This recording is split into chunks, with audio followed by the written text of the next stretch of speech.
We've been calling this gathering many different things.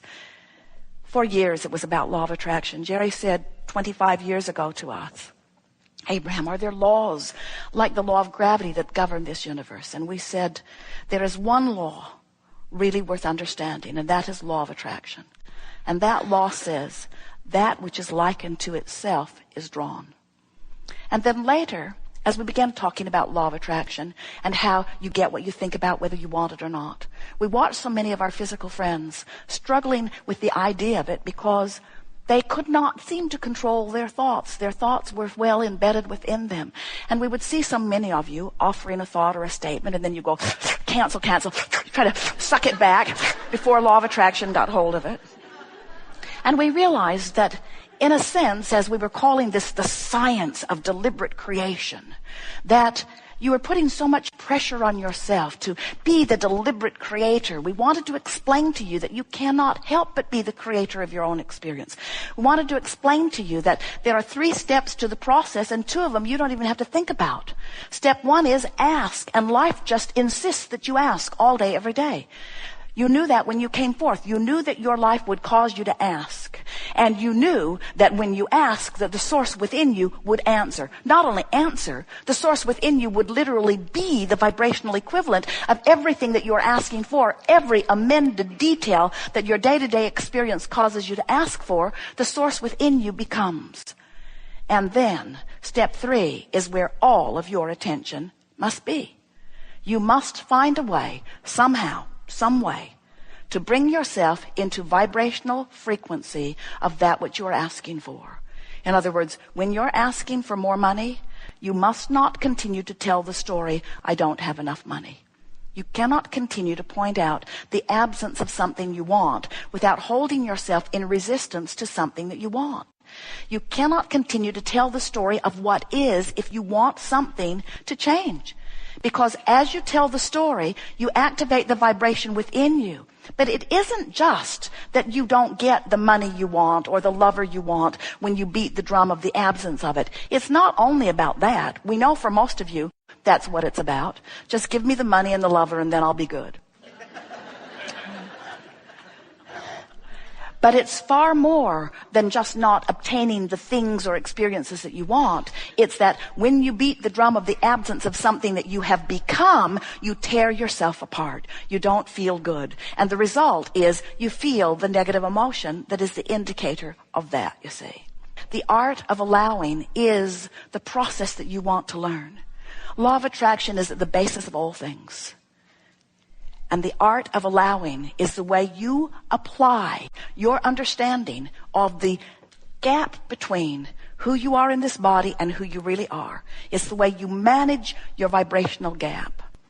And so maybe the new workshop, rather than law of attraction, which it was called for years, or the science of deliberate creation, which it was called for a few more years, or the art of allowing that it has been called recently, perhaps the best thing to call this workshop is the art of understanding and managing my gap, or living life in the crack, or I'm an eternally expanded being. A few years ago, as Esther received from us the wonderful book, Ask and It Is Given, we said, here's the title.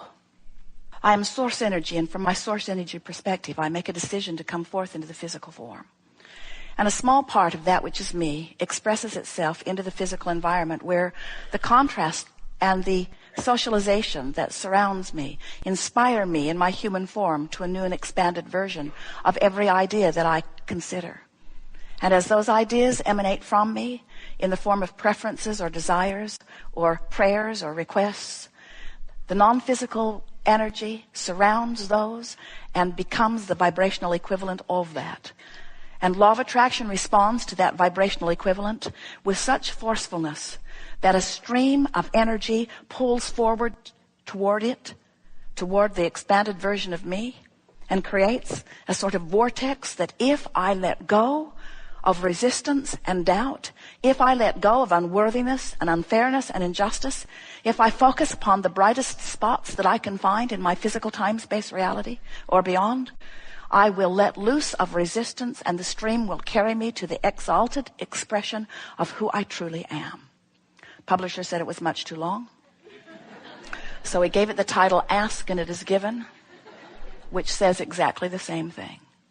When you ask, that which you ask for becomes. The question is, are you letting yourself be the receiver of the fullness of it here and now? We want you to receive all of the manifestations that you're asking for. We want that for you. You are physical beings. You are spiritual beings who live in an environment where that which is spirit materializes.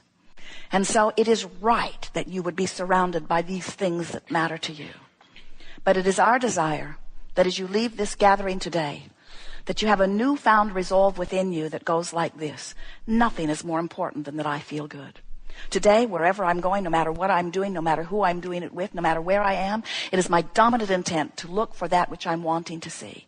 Because when you start training yourself to the best that you can find from where you are, you gradually, little by little, find something better and better and better and better and better and better and better and better. And before you know it, you become the vibrational equivalent to the source within you. And when you become the vibrational equivalent to the source within you, you begin to see the world through the eyes of source. You begin to hear the world through the eyes of source and smell the world through the nose of source.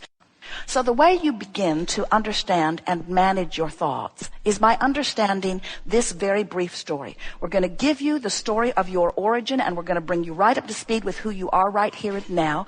And we are going to say to you in a way that you will never forget how it is that you have come forth into this environment, how it is that you can understand the thoughts that you're thinking, how it is that you can utilize the guidance system that you were born with, and how you can begin to live the life, not only the life that you intended when you came, but the life that you have added to in terms of intentionality every day since you've been here. So, do you accept that you are more than what we see here in these physical bodies, beautiful bodies? And do you understand that you will be again something other? In other words, when croaking happens, we love that disrespectful word. You don't cease to be. You are an eternal being who is expanding and becoming as a result of all that you have lived. So, as you have your death experience, you reemerge into the energy that has been culminating from the origin of that which you are. And unlike the individual clumps that you see here in this room, that you call me, you, me, others, the source within you is not defined by clumps. You don't have souls that have been assigned to you. There's a stream of consciousness that is the headwaters, so to speak, of all that is. But that does not mean that when you reemerge into the non-physical, that you become a very small water in a very big sea. You will always understand your specific identity in the whole that we are calling all that is, or that some call God. So, you existed before this physical body as this source energy that understands well-being, this source energy that has eagerness about life and understanding about the eternalness of that which is life.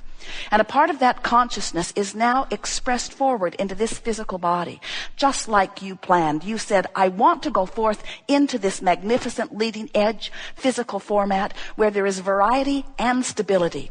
And I know that the variety or contrast will inspire me in my unique, creative, genius perspective to give birth to yet another desire and another and another. And you understood from your non-physical perspective that when the desire emanates from you, someone's rude to you, you want them to be nicer. You're rude to someone, you want to be nicer. You don't have enough of something, you want more. You're sick, you want to be well. You don't have enough money, you want more money. And of course, these are bulky, general statements that we are making, but every nuance of your life causes you to expand into yet still more. And in the moment, even if you are not consciously aware that you are asking, in the moment that you live anything that feels the slightest bit less than, you ask for the more than. In other words, the contrast of this time-space reality causes you in a very specific way to constantly give birth to new desires, just like you promised you would do. And the source within you rides that rocket of your new preference and joyously feels the expansion that you've provided through your willingness to sift through life experience and becomes the vibrational equivalent of your new idea. And now, this is the part that we want you to hear and remember. You have become more because of that. But in most cases, in your physical body, in your physical personality, in your physical mood and attitude and projection of thought and conversation and behavior, most of you are not anywhere near that expanded part of you, because most of you are over here still explaining to someone why you deserve that. I should have that, but I don't. I've got it coming, but it's not coming. And then over time, you conjure the most incredible, ridiculous stories of why you don't have it. I wasn't born under the right star. I wasn't born in the right place. I wasn't born at the right time. Somebody else isn't rooting for me. God is mad at me. I must have been bad in a past life. It's his fault. It's her fault. There are all kinds of things that you conjure in the name of religion, in the name of trying to understand, in the name of philosophy. But in every case, what you're really doing is holding yourself vibrationally with your justification and your rationalization and your excuses about why it isn't better, as you continue to tell the what is story, this is how it is, this is how it is, this is how it is. I don't like how it is, I don't like how it is, I don't like how it is. I'm going to join a group of others who also don't like how it is, don't like how it is, don't like how it is. And we have lots of specific groups of specific things that we don't like how it is. And I belong to many of them. And now we have the online chat groups of I don't like how it is, I don't like how it is, I don't like how it is. And what we're wanting you to understand is that as you lived life, you gave birth to the new idea, to the expansion, to the new becoming, just like you knew you would. And the larger part of you went over there and became it. And when you don't go, you don't feel good. So, law of attraction's response to who you have become creates the sensation for you of inspiration. That's that feeling of being called to the completion of something. When people say, I want to fulfill my purpose, that's what they mean. When they say, I want to get on my path, that's what they mean. When we say, you want to be a blended being, that's what we mean. And what we want you to focus upon, it's an analogy that will serve you really well. This law of attraction's response to the powerful, evolving, expanding you creates the sensation for you like a river flowing, a powerful river flowing to the eternal becoming of that which is you. Pay no attention to the man behind the curtain.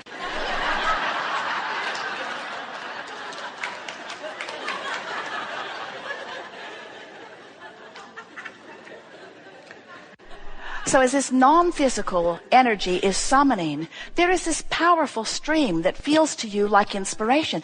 And when you turn and go in the direction of that stream, you feel the ease and continuity of your being. But when you don't, you feel the separation, too strong of word. You feel the resistance. So there is allowing, which is going with the stream or current of who you have become. And there is disallowing or resisting or not going. The better you feel, the more you are allowing. The worse you feel, the more you are not allowing. The thing that we so want you to gather as a result of our conversation here today is that you cannot ever separate yourself from this stream.